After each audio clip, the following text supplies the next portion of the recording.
Et quand la tristesse arrive, je sais tu es là, toujours près de moi.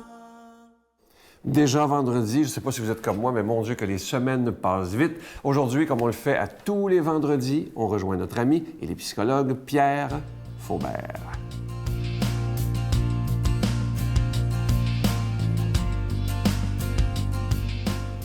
Bonjour, bon matin et encore une fois, heureux d'être avec vous.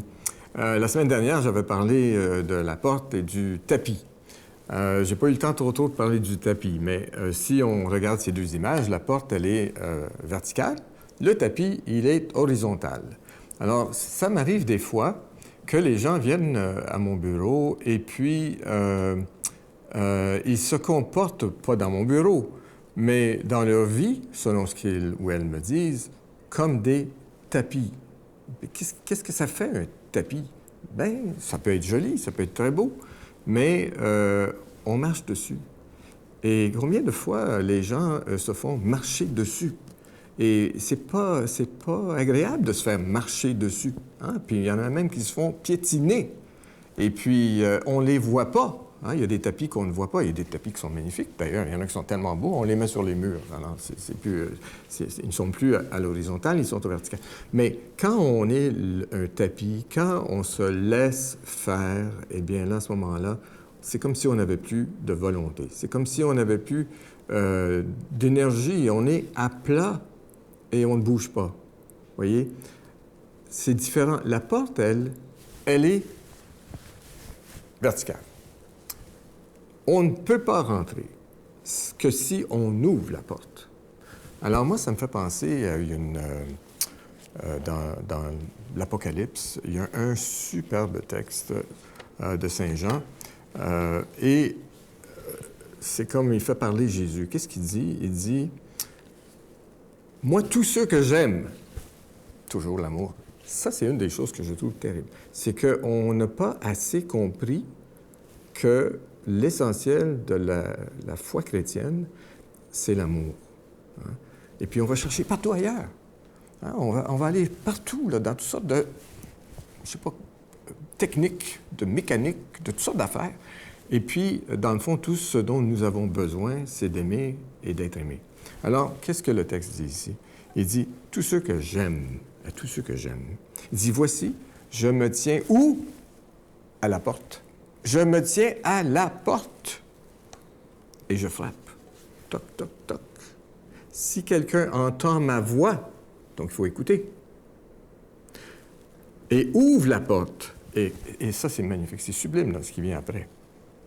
J'entrerai chez lui, comme je fais maintenant avec vous. J'entre chez vous parce que vous m'avez ouvert la porte et je vous en remercie. J'entrerai chez lui, je prendrai la scène ou le repas avec lui et lui avec moi. C'est donc l'ouverture à une intimité. L'affaire aujourd'hui, quand on parle d'intimité, c'est toujours sexe. Sexe, sexe, sexe. C'est correct, ça, le sexe. On en reparlera de sexe. Puis c'est très important. Mais ici, c'est une autre intimité. C'est une intimité de communion. Pas de communication, de communion. On parle beaucoup de communication aussi. Mais on peut communiquer beaucoup, mais ne pas entrer en communion. Alors, c'est pour ça l'importance de la porte. Suis-je un tapis ou suis-je une porte? Et il n'y a que moi qui peux l'ouvrir puisque j'ai la poignée à l'intérieur. Bonne journée. Notre Père qui es aux cieux, que ton nom soit sanctifié, que ton règne vienne, que ta volonté soit faite sur la terre comme au ciel. Donne-nous aujourd'hui notre pain de ce jour. Pardonne-nous nos offenses comme nous pardonnons à ceux qui nous ont offensés.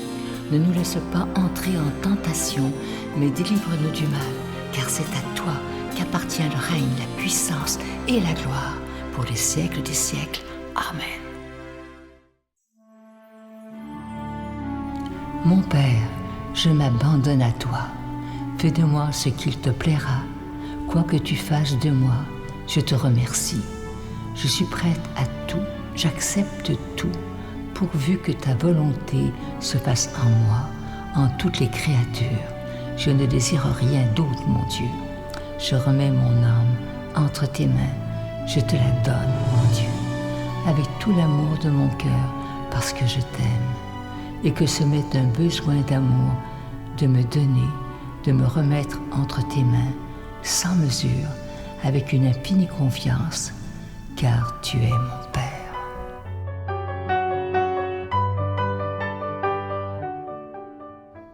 Nous sommes toujours au mois de mars, dans ce mois du Carême 2017. Et comme vous le savez, depuis 22 ans maintenant, dans le mois du Carême, il n'y a pas de cadeau du mois. C'est une façon de vous demander de faire un don spécial, mais sans rien attendre en retour. En disant au Seigneur, moi, je veux que ta parole soit annoncée, parce que c'est ce que le Seigneur demande, hein, lorsqu'il nous dit dans l'Évangile, « Allez de par toutes les nations, annoncer la bonne nouvelle. » Et c'est ce qu'on fait depuis 22 ans, la Victoire de l'amour, du mieux qu'on peut.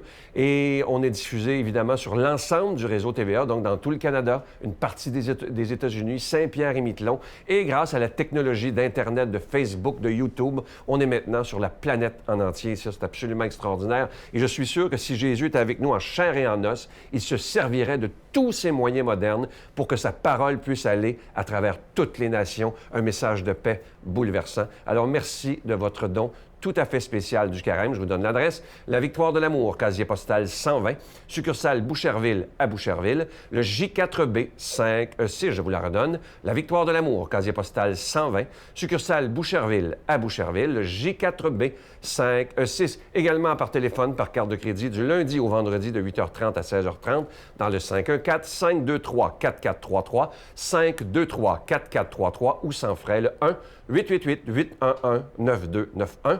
1-888-811-9291 et aussi sur notre site Internet, le www.lavictoiredelamour.org. Et je vous rappelle qu'on vous envoie aussi, à la fin de l'année, un reçu pour fin d'impôt. Merci de votre don spécial. Merci de donner des mains à la Providence.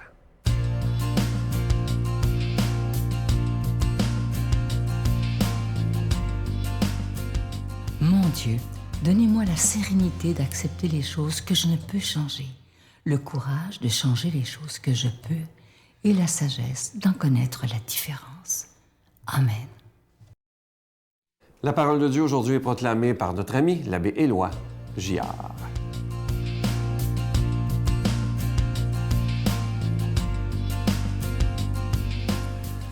Bon matin, chers amis. Belle joie de me retrouver avec vous encore. Et autour de l'Évangile de Jean, mon préféré. Et encore une fois, on cherche à faire mourir Jésus. On ne sait pas trop pourquoi. On veut se débarrasser de l'amour. Il n'y a rien qui nous fait aussi peur que l'amour, hein, quand on y pense. Alors, voici, la fête juive des Tentes approchait. Lorsque les frères de Jésus furent montés à Jérusalem pour la fête des Tentes, il y monta lui aussi, non pas ostensiblement, mais en secret. La semaine de la fête était déjà à moitié passée quand Jésus monta au temple et il se mit à enseigner.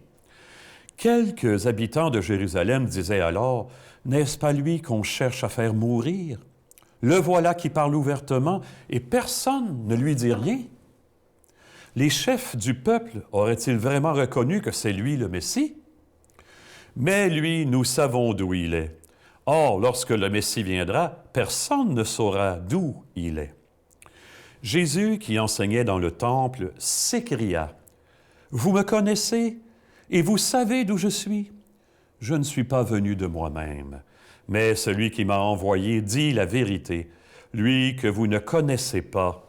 Moi, je le connais, parce que je viens d'auprès de lui, et c'est lui qui m'a envoyé. » On cherchait à l'arrêter, mais personne ne mit la main sur lui, parce que son heure n'était pas encore venue. Je ne sais pas si vous vous rappelez, c'est pensé au mois de novembre, l'attentat qu'il y a eu à Paris dans une boîte de nuit qui s'appelle le Bataclan. Je ne sais pas si vous vous rappelez.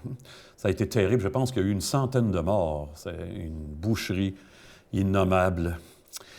Et il y a un bonhomme qui, je pense qu'il est un journaliste, et ça lui a pris 2-3 jours retrouver sa conjointe. Il a fait beaucoup d'hôpitaux, et à un moment donné, il l'a retrouvée. Elle était morte. Le lendemain, il a écrit un petit texte dans un quotidien français qui a fait beaucoup de bruit. Vous pourrez le retrouver sur Internet. Ce journaliste s'appelle Antoine Léris. Et c'est le titre du texte qui fait bondir. « Vous n'aurez pas ma haine. » C'est impressionnant comme titre. Qu'en pensez-vous? « Je ne veux pas devenir ce que vous êtes. » Des êtres de méfiance et de violence, vous qui avez fait ça. Vous n'aurez pas ma haine. Je crois en la vie, je ne crois pas en la mort. En gros, c'est ça qu'il disait. Vous pouvez chercher « Vous n'aurez pas ma haine », vous allez le trouver très facilement.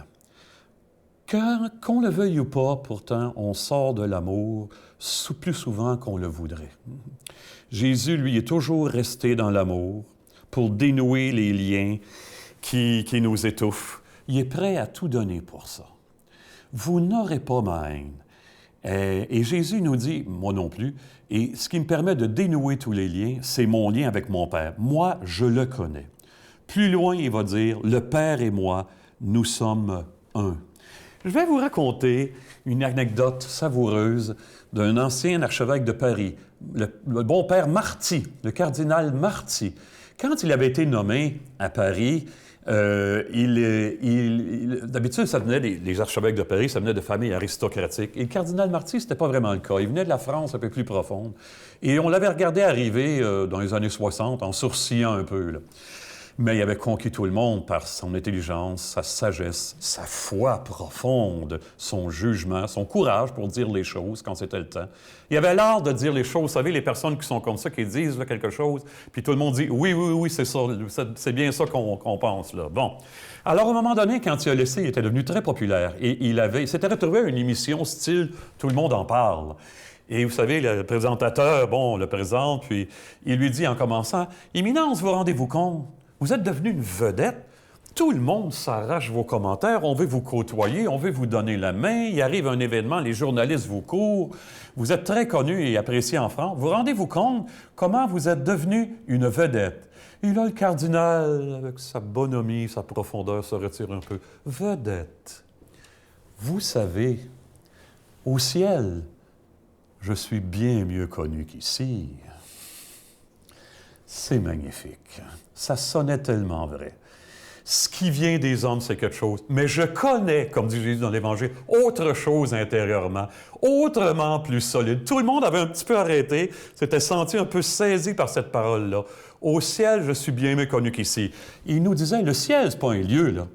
C'est un état, c'est la présence avec Dieu. C'est Dieu lui-même, au fond, le ciel. Alors, écoutez, si on disait ça, intérieurement, Seigneur, je voudrais tellement te connaître et te faire mieux connaître aux autres. C'est ce qu'on va demander dans la bénédiction du Seigneur aujourd'hui, lui qui est Père, Fils et Esprit Saint. Amen. Hey, bonne vie. Bonne journée tout le monde. Je vous salue Marie, pleine de grâce. Le Seigneur est avec vous. Vous êtes bénie entre toutes les femmes, et Jésus, le fruit de vos entrailles, est béni. Sainte Marie, Mère de Dieu, priez pour nous pauvres pécheurs, maintenant et à l'heure de notre mort. Amen.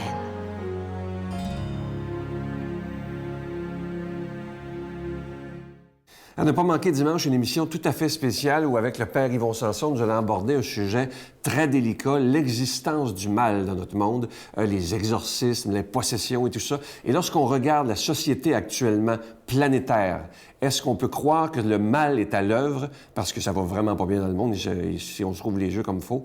Mais il faut se rassurer, comme le Père Yvon va nous le dire, parce que même si le mal est très présent présentement dans le monde, le mal qu'on appelle Satan, Dieu nous garantit, n'ayez pas peur, je suis vainqueur du monde. Alors, on va tout développer ça ce dimanche avec le Père Yvon Sanson. Bye. On ne peut pas nier qu'il y a des forces maléfiques à ce moment-là. Une petite femme de rien qui a une force incroyable et qui va se faire des choses qui étaient terribles. Une voix qu'on ne comprend pas, une voix qui vient d'ailleurs. Et c'est pas du Hollywood, là.